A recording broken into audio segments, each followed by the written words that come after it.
The all new Lian Li fans are here, guys, and with them comes new cool effects as always, and this time 120 and 140mm fans are available at launch. So this is the packaging. The kit contains 3 120mm fans, and I also got separate 140mm fans as well here, but let's see what's in the main box. You will get 2 bridge cables, and I'll explain these in a moment, and you also get 4 cables to connect 4 clusters of fans. I used one already in my PC. There are screws here as well for each fan. The accessory box contains the new SL-V2 UNI hub controller and all the necessary cables, the USB one for the actual control and PWM for fan speed control via the motherboard, and also the ARGB control also from the motherboard. I have to mention that a single pack comes with the necessary cables to plug the fan directly to the motherboard or to an SL-V1 UNI hub as well. And here are the fans with the now already recognizable look, the metallic medallions both on the fan hub front and back side. Borrowed from the SL Infinity fans are the removable interlocking pins. Just twist them and you can remove them. And this makes installation on the radiators a breeze, as these can get in the way of the tube fittings, for example. Also, removing them gives them a cleaner look. Fan sides are brushed aluminum, much like the fan hub medallions. The light channels are visible only on the sides of these aluminum covers and on the front as well. No light is present in the blades. In the box you will also find a quick start guide which will explain how to connect the fans properly, but I will show you this so you will have a clear idea of how it all functions, and I'll show you a new daisy chain method as well. Connecting the fans to each other is easy. Align the line marking on one fan with another and slide the fan to lock. Rinse and repeat for any additional fans.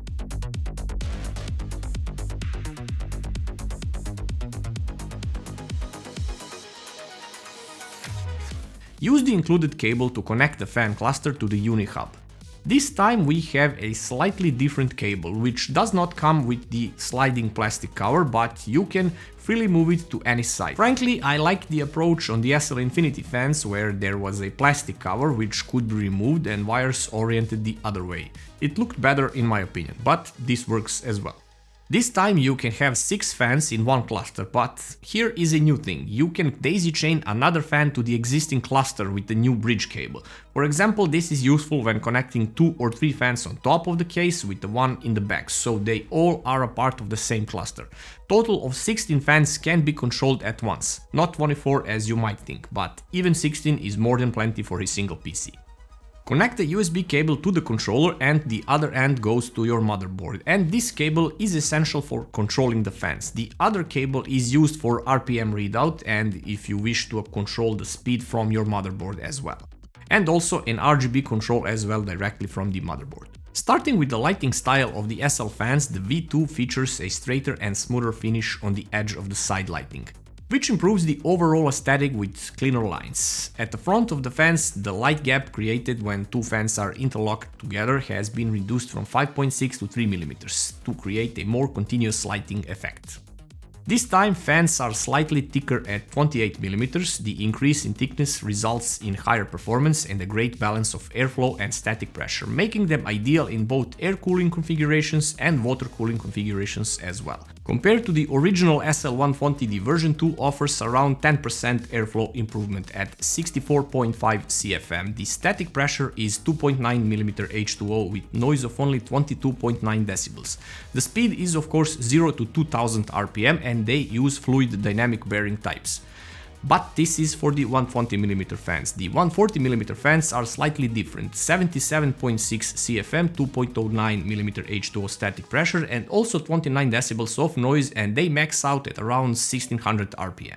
Of course, for the control you will need the L-Connect software. This is mandatory with these fans, where you can choose various RGB effects, but not only that, this is where you can choose how many fans in a cluster you have bridged as well. So the light control is properly configured. As always, you have the option of setting fan curves for each fan or cluster of fans for each port on the controller. Fan speed source can either be CPU or GPU, which is nice if your case has bottom mounted fans which will intake fresh air to the GPU. So they can be controlled using your GPU temperature as a source, and upper fans will use CPU as the source, for example. Fans can also be fully stopped and thus giving you a completely silent PC. Lighting-wise, the UNI Fan SL V2 supports 4 new effects: render, tunnel, voice and groove.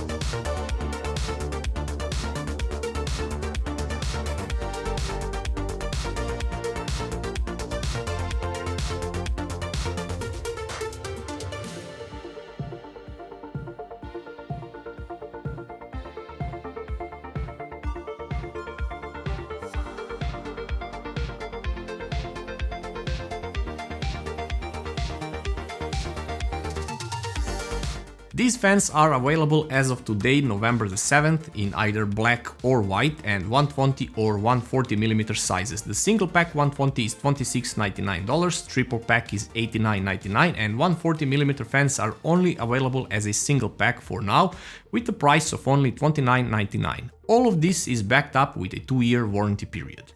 So once again, you can make your dream RGB PC using the new SL V2 fans and combine them with the Streamer Plus V2 cables, for example, or SL Infinity fans as well, to create some of the best lighting effects possible, like I did here using the new SL V2 fans in the front of my case and SL Infinity fans throughout the awesome LANcool 3 case.